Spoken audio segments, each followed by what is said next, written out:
दोस्तों, एक चोर जो कि दुनिया की हर ताले को खोल सकता है, लेकिन एक दिन वो घुसता है एक मिलियनर के घर में और वहाँ उसके साथ कुछ ऐसा होता है जो उसने कभी सपने में भी नहीं सोचा होगा। नीमो नाम का शख्स जो पेशे से एक चोर है, लेकिन वो करता है अपने बॉस के लिए काम। आज उसका काम है एक पेंट हाउस में चोरी करना, जहाँ पे कई सारी कीमती पेंटिंग रखी हुई है, जिसमें से सबसे कीमती पेंटिंग है पूरे $3 मिलियन की, और उसी पेंटिंग को वो चुराने वाला है। वो अपने प्लान के मुताबिक रात होने पर उस घर में घुसता है जो बेहद ही आलीशान था। चारों तरफ बहुत सी पेंटिंग लगी हुई थी, आर्टिफैक्ट थे जिनकी कीमत लाखों में थी। नीमो एक एक करके सारी पेंटिंग को रखना चालू करता है, लेकिन अभी तक वो सबसे महंगी वाली पेंटिंग नहीं मिली थी, जिसके बारे में वो अपने साथी को वॉकी टॉकी पर बताता है। वो कहता है कि दूसरे कमरे में चेक करो, क्या पता वो वहाँ पर हो, लेकिन वहाँ भी उसे कुछ नहीं मिलता और मजबूरन उसे जो कुछ मिला था उसे लेकर वापस आना पड़ेगा। अब उसका साथी उसे गेट का कोड बताता है जो वो डाल तो देता है, लेकिन आखिरी समय पर सिस्टम मैल फंक्शन हो जाता है, जिस वजह से पूरे घर का सिस्टम खराब हो गया था और तेज तेज सायरन बजना शुरू हो जाता है। नीमो अपने साथी से बार बार पूछता है कि ये क्या हुआ,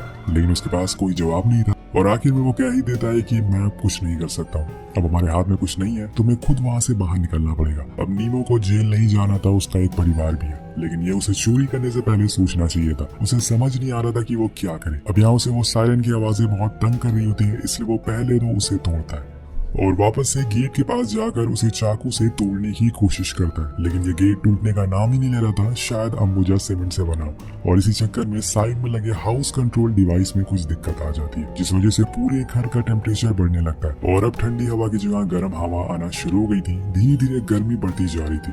इन सबसे परेशान होकर नीमो चुपचाप एक जगह बैठ जाता है, क्योंकि अगर अब उसने कुछ और किया तो न जानिए घर में क्या क्या होने लगेगा। कुछ देर बाद उसका गला सूखने लगता है तो वो पानी की तलाश में किचन की टैप ओपन करता है, लेकिन वहाँ पानी नहीं आ रहा था। तो वो फ्रिज ओपन करता है जहाँ पे कुछ खाने पीने का सामान था, लेकिन पानी की बोतल सिर्फ एक ही थी जिसे वो पूरा पी जाता है और फिर दोबारा से आकर मेन गेट को खोदने लगता है। लेकिन कुछ देर बाद उसे पता चलता है कि गेट असल में लकड़ी का नहीं बल्कि स्टील का है। अब ये देखकर उसके होश उड़ जाते हैं, इसलिए वो ये काम भी छोड़ देता है और आकर एक बेड पर सो जाता है जो कि घर के मालिक का था। वो सोने की बहुत कोशिश करता है, लेकिन उसे नींद ही नहीं आती। अब बीच बीच में वो अपने साथी को कनेक्ट करने की कोशिश भी करता है, लेकिन वहाँ से कोई भी बोल नहीं रहा था, क्योंकि सभी उसे छोड़कर चले गए थे। अब वो बस अकेला ही यहाँ पर बचा हुआ था। अब अगली सुबह वो सबसे पहले घर में रखे हुए लैंडलाइन फोन को चेक करता है, लेकिन वो भी बंद था।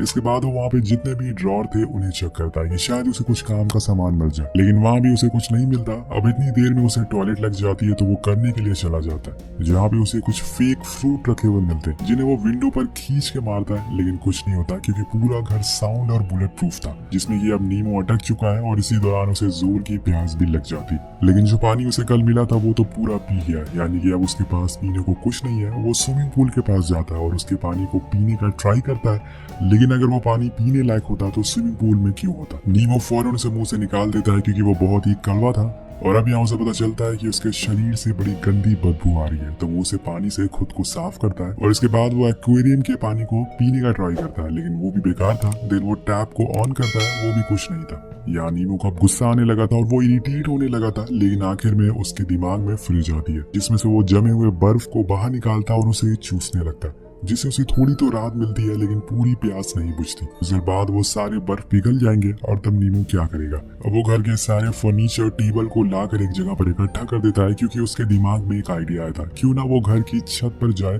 और वहाँ से किसी मदद के लिए पुकारे। लेकिन वहाँ तक पहुँचना इतना आसान नहीं था, क्योंकि छत बहुत ही ऊंची थी और इतना सब ट्राई करने के बाद वो एक बार फिर जाकर उसी हाउस कंट्रोल सिस्टम को चेक करता है। क्या पता शायद घर का टेम्परेचर चेंज हो जाए, लेकिन कोई फायदा नहीं था।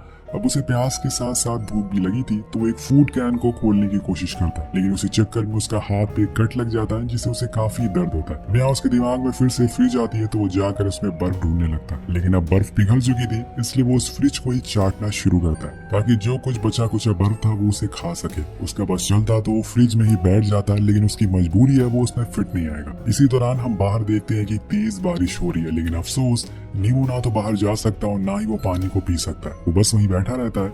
अब उसके पास कोई काम नहीं था, इसलिए वो घर को एक्सप्लोर करने लगता है कि शायद उसे कोई सीक्रेट दरवाजा मिल जाए, और उसी दौरान उसे पानी की आवाज आती है। वो फौरन बाहर आता और देखता है कि ये पानी तो असल में प्लांट शार से आ रहा है। तो वो फौरन उसके पास जाके बैठ जाता और जी भर कर उसे पीता, लेकिन एक समय के बाद वो पानी बंद हो जाता और उसे मजबूरन वहां से उठना पड़ता। लेकिन कल वो फिर से इस पानी का वेट करेगा और इस बारी वो उसे स्टोर भी कर लेगा ताकि वो पीने के काम आ सके। अब धीरे धीरे करके उस घर का टेम्परेचर और ज्यादा बढ़ने लगता है, इसलिए वो अपने सारे कपड़े और उतार देता है क्योंकि गर्मी बहुत बढ़ गई थी। जिसके बाद जितने बचे हुए फर्नीचर थे वो उन्हें इकट्ठा करने लगता है ताकि वो उसे छत तक पहुंच सके, और इस बारी वो ऐसा करने में सफल भी हो जाता है। वो छत को देखकर पता चलता है कि आखिर यहाँ से कैसे बाहर निकला जा सकता है, पर उसके लिए उसे कुछ स्क्रू ड्राइवर की जरूरत पड़ेगी। और इसी दौरान उसकी नजर घर में लगी टीवी पर पड़ती है, जहाँ पर सीसीटीवी फुटेज आ रही थी जिसमें एक मेड बाहर झाड़ू लगा रही थी। तो नीमो फौरन कपड़े पहनकर गेट के पास पहुंच जाता और उसे आवाज लगाने लगता है, लेकिन अफसोस उसकी आवाज कोई सुन नहीं पाता क्योंकि उसने हेडफोन लगा रखे थे। वैसे भी वो घर पूरा साउंड प्रूफ है, जो नीमो जितना भी चिल्ला ले उसकी आवाज बाहर नहीं जाने वाली थी, इसलिए वो वापस आकर हताश होकर बैठ जाता है। लेकिन तभी वो कुछ ठंडी हवाएं महसूस करता है जो कि एयर वेंटिलेशन से आ रही थी। दरअसल यहाँ वो देखता है कि हाउस कंट्रोल डिवाइस में अपने आप ही टेम्परेचर चेंज हो गया, इसलिए अब वो पूरे घर को धीरे धीरे ठंडा होना चालू हो गया था। यहाँ नीमो जी भर के सबसे पहले तो ठंडी हवाओं को महसूस करता है और फिर आराम से उस पूल में नहाता है। इतना टाइम बिताने के बाद उसे अब धीरे धीरे यहाँ पर अच्छा लगने लगा था। उसे शायद ये पता चल गया था कि वो यहाँ से बाहर नहीं निकल सकता, पर वो फिर भी कोशिश करना नहीं छोड़ता, ऐसा उसका कहना था। वो अगले दिन उन प्लांट शार से इकट्ठा की वो पानी को पीता है और ब्रेकफास्ट करता है और थोड़ा सा डांस भी करता है, जिसके बाद वो उस मिलियनर के अलमीरा से उसके कपड़े पहन लेता है। और अगले सीन में हम देखते हैं कि वो ग्लास के जार को तोड़ देता है और उसके दो बड़े बड़े टुकड़ों को एक कपड़े में बांधकर खुद के लिए एक चश्मा बनाता है, जिसे पहनकर वो एक बार फिर छत के करीब जाता है और उसे तोड़ने लगता है ताकि उसकी आंखों में कुछ चला ना जाए। वो बड़ी ही देर तक उस छत पे लगे एक ग्लास को तोड़ने की कोशिश करता है, लेकिन कोई फर्क नहीं पड़ता। पर तब उसके पास के सीमेंट को हटाना शुरू करता है, लेकिन वो भी बहुत ज्यादा मजबूत थी, इसलिए वो थक कर फिर से नीचे आ जाता है। एक मिलियनर का घर था तो सिक्योरिटी तो दोस्तों टॉप नॉच होने वाली थी। अब इन सब से थक कर वो अपने लिए कॉफी और पास्ता बनाने लग जाता है। अब आप सोच रहे होंगे कि अगर ये सब कुछ बना सकता है खाने में तो दिक्कत क्या है। तो दोस्तों ऐसा कुछ नहीं है, नीमो सिर्फ पानी में पास्ता बना रहा था और ठंडे पानी में कॉफी बना रहा था। जिसके बाद वो टीवी के सामने बैठ जाता है और सीसीटीवी में लोगों को आते जाते देखता रहता है। अब उसे ये सब अच्छा लग रहा था क्योंकि यहाँ पे तो उसके अलावा और कोई नहीं है, इसलिए उसका जो मन कर रहा था वो बस वही करता जा रहा था। और आपने गौर किया होगा कि वो पहले जैसा नहीं रहा, उसकी दिमागी हालत अब बिगड़ने लगी थी। ऐसा तब होता है जब आपने काफी दिनों तक किसी से बात ना की हो, ना ही किसी को देखा हो। और यहाँ नीमो भी कुछ ऐसा ही हो चुका था। धीरे धीरे अब टेम्परेचर और कम होने लगता और कुछ देर पहले जहाँ वो 10 था अब 8 पर पहुंच चुका था। यानी कि कुछ देर बाद यहाँ पर बर्फ गिरने जैसा माहौल होने वाला है, जो नीमो के लिए मुसीबत बनने वाली है। कोई बार फिर से ऊपर चढ़ता और छत को तोड़ने में लग जाता है। इस बार वो ग्लास को नहीं बल्कि उसके आसपास की सीमेंट को तोड़ता है, जो कुछ ही देर में काफी टूट भी जाती है। लेकिन अब ठंड बढ़ने की वजह से वो उस डिवाइस के पास जाता है और उसे ठीक करने का भी कोशिश करता है, लेकिन उसे कुछ समझ ही नहीं आ रहा था कि असल में ये काम कैसे करता है। इसके बाद वो फिर से ऊपर चढ़ता और इस बार उसने उस विंडो के आसपास की सीमेंट को तोड़ दिया था। लेकिन नीमो देखता है कि उसके नीचे एक लोहे की परत लगी हुई है जो कि स्क्रू से टाइट की गई है, जिसे तोड़ पाना असंभव है। इसलिए वो उदास होकर फिर से नीचे आ जाता और चुपचाप बैठ जाता है। तभी उसकी नजर बाहर बैठी एक कबूतर पर पड़ती है, जो उसकी तरह मजबूर थी क्योंकि उसके पंखों पर चोट लगी थी और वो उड़ नहीं पा रही थी। लेकिन नीमो को ये पता नहीं होता। वो कबूतर से बात करता और कहता है कि तुम जाकर मेरे भाई से कहो कि मुझे यहाँ से बाहर निकाले, मैं अभी तक यहीं पर फंसा हुआ हूँ, मेरी तबीयत भी अभी ठीक नहीं है। नीमो के पास करने के लिए अब कुछ नहीं था, उसने सारी चीजें कर ली थी। उसकी बॉडी के साथ साथ उसका दिमाग भी अब थक चुका था, वो हार मानने लगा था। इसलिए अब उस घर में जितनी भी महंगी महंगी पेंटिंग जिन्हें चुराने के लिए वो यहाँ पर आया था, वो उन्हें तोड़ने लगता और कई घंटों तक वो ऐसा ही करता रहता। इसके बाद वो उसे मिलियनर के वार्डरोब में जाता है, जहाँ पर उसे सूट्स देखने को मिलते हैं। लेकिन तभी उसे अलमीरा के पीछे कुछ सीक्रेट डोर दिखता है। वो सारे कपड़े हटाकर देखता है तो वहां पर एक रास्ता था, या फिर ये कहें कि एक सीक्रेट दरवाजा था। अब वो धीरे धीरे अंदर जाना शुरू करता है और फिर उसे कुछ ऐसा दिख जिससे कि उसके होश उड़ जाते हैं। दरअसल वहां पर एक बूढ़े आदमी की लाश पड़ी हुई थी, लेकिन जब वो उसके करीब जाता है तो देखता है कि वो असल में एक डमी था, जिसके हटाने पर उसे नीचे कुछ पेपर्स मिलते हैं जो कि एंशिएंट हिस्ट्री से रिलेटेड थे, जिसमें लिखा था कि मैरिज, हेल एंड हेवन। नीमो से पढ़ता है लेकिन उसे कुछ समझ नहीं आता। इसके बाद वहाँ वो लगी एक पेंटिंग भी दिखाई देती है।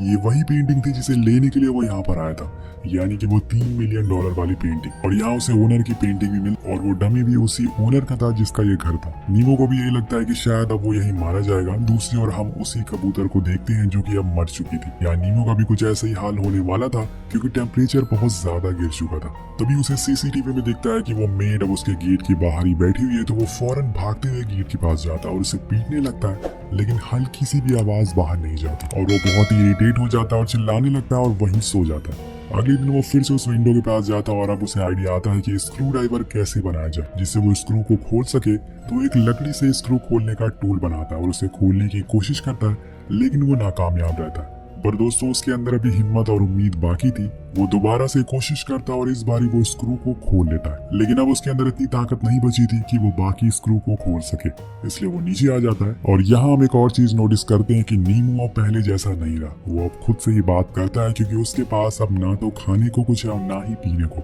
वहाँ लगे वो पेड़ों को भी हिलाता है ताकि कुछ उसमें से निकल आए, लेकिन कुछ नहीं आता। और आखिर में उसे कुत्ते का खाना ही खाना पड़ता है, जो उसके लिए बेहद ही बुरा था। लेकिन भूख कुछ भी करा सकती है, और एक तो इतनी ऊपर से ठंड, ऊपर से भूख और प्यास। वो पूरी तरह से फ्रस्ट्रेट हो चुका था, लेकिन इतनी मुश्किलों के बावजूद उसे बस एक ही ख्याल आ रहा था कि कैसे वो बाहर निकले। इसलिए वो बाकी स्क्रू को खोलने लगता है, लेकिन इसी बीच उसका पैर फिसल जाता है और वो सीधा नीचे गिरता है। यहाँ उसके पैर की हड्डी टूट चुकी थी, जो उसके लिए एक और मुसीबत बन गई थी।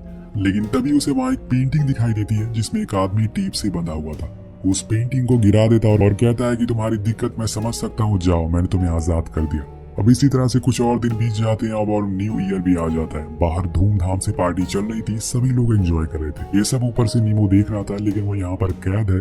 तभी उसे कुछ विजन आने लगते हैं, जैसे कि वो मेड उसके पास आ गई है और उसने नीमो को आजाद कर दिया। उसी पर उसकी नजर ऊपर लगे फायर अलार्म पर पड़ती है, जिससे कि उसे एक और आइडिया आता है। अगर वो इस फायर अलार्म को ऑन कर दे तो वो पानी पी सकता है। वो कुछ पेपर्स को इकट्ठा करता है और अगले दिन जब विंडो से सनलाइट अंदर आती है तो उसकी मदद से वो आग जला देता है, और फिर उस पेपर को ले जाकर उस फायर अलार्म के पास रख देता है, जिसे अलार्म बजने लगता है और पूरे घर का शार सिस्टम ऑन हो जाता है। चारों तरफ सायरन बजने लगता है, पानी गिरने लग जाता है। लेकिन यहाँ भी वही होता है जो हर बार होता है। पूरे घर में पानी भर गया था, लेकिन अब बाहर किसी को कानों कान खबर तक नहीं थी अंदर क्या हो रहा है। और नीमो को अब समझ आ गया था कि वो गरीब ही ठीक था, कम से कम उसके आसपास वाले लोग उसकी फिक्र तो करते थे। ये अमीर लोग जो होते हैं ये अपने में ही मस्त होते हैं, इन्हें कुछ फर्क नहीं पड़ता कि उनके साइड वाला पड़ोसी कैसी हालत में है। अगर ऐसा होता तो आज वो बच जाता। सीन शिफ्ट होता है और हम 1.5 महीने बाद का समय देखते हैं, जहाँ पे नीमो अब बहुत ही कमजोर हो चुका है। बाहर बर्फ गिर रही है, मतलब ठंड का मौसम आ चुका है। लेकिन अब नीमो ने सारे स्क्रू को खोल लिया। अब वो बाहर जाने वाला है, लेकिन उससे पहले वो घर की दीवारों पर कुछ बातें लिखता है, जिसमें वो इस घर के मालिक से कहता है कि मैंने आपके पूरे घर को बर्बाद कर दिया, जिसके लिए मैं आपसे माफी मांगता हूँ, लेकिन मैं आपसे कुछ कहना चाहता हूँ। ये घर नहीं, असल में ये एक जेल है। Thank you so much. इसके बाद हमें पता चलता है कि नीमो ने उस विंडो को पूरा खोल लिया था, जिसके कुछ देर बाद ही वो वहां से बाहर चला जाता है। अब यहाँ आपको बता दिया जाए कि ये विंडो के आसपास कोई ऐसी जगह नहीं थी जहाँ से वो बाहर जा सके। तो या तो नीमो ने वहां से कूदने की कोशिश की होगी, अगर ऐसा किया होगा तो वो मारा गया होगा, या फिर उसने वहां से किसी को बुलाने की कोशिश करी होगी और उसकी जान बच गई होगी। आपको क्या लगता है नीचे कमेंट करके जरूर बताएगा। मिलते हैं आपसे अगली वीडियो में।